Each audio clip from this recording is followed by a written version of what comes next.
Let's bring in our panel for the hour. Invesco's Brian Levitt, Wells Fargo's Scott Wren, and American Century's Mike Rowe. Gentlemen, welcome to you all on this Friday. Brian, I'll start off with you since you're here right next to me. What do you count this recent market rally, basically since the end of April 21st or so, to now? Is it the anticipation that something will happen this weekend? And so, therefore, it's a sell the news event. How are we positioned going in? Yeah, it's a little bit of incrementally better news. So we had a correction heading up to Liberation Day driven by policy uncertainty. And then we kind of moved from correction into more of a crisis mode when it didn't seem like the administration had a pain point.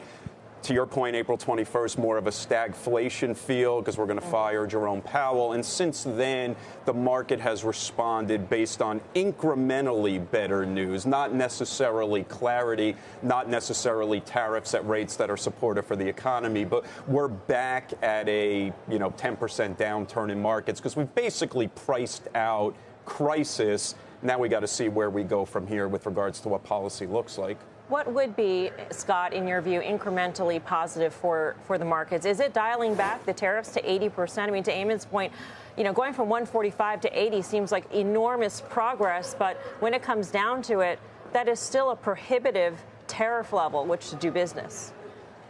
It is, Melissa, but I tell you, I'm going to take the president at his word here. I mean, I think that, to get down to 80%, something needs to happen. There has to be some Chinese concessions here. And I think really the market rally, there's a couple of things going on. One is that the market was counting on some deals, not one with China, not one with the EU right away, but, for example, the UK or India or some other smaller Southeast Asian trading partners. So I think the market was counting on that. Plus, really, earnings, I wasn't expecting much out of guidance at all, but, guidance was better than expected.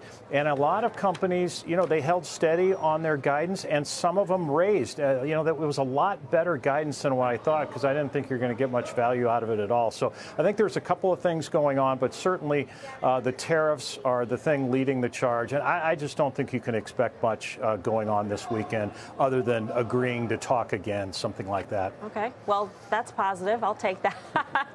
Mike, let me ask you this. Have we seen peak tariff uncertainty? Have we seen the worst when it comes to tariffs? Because, to the president's point, 145% is too high. It's only got to come down at this point. Kevin Hassett today saying that there are 24 deals close to resolution.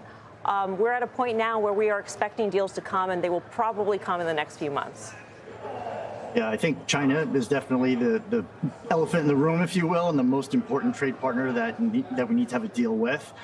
Maybe in terms of the number, 145, maybe we've seen the peak there down to 80. But you have to remember, even 80% is higher than the 60% that Trump had been talking about when he was campaigning. So 80% is a really high number. The other thing is that, the trade deal with the Chinese is going to take a really long time. So I think any expectations that we're going to come out and say, kumbaya, everything is great on Monday.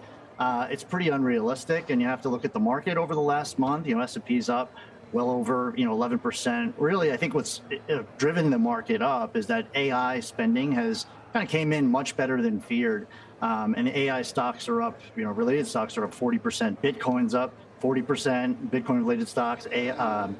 Meme stocks up 40%. So it feels like there's a lot of froth in the market over the last month, a lot of expectation kind of built in ahead of this weekend. So it's hard to see that we're going to see a big relief rally on Monday because feels like we've already had it.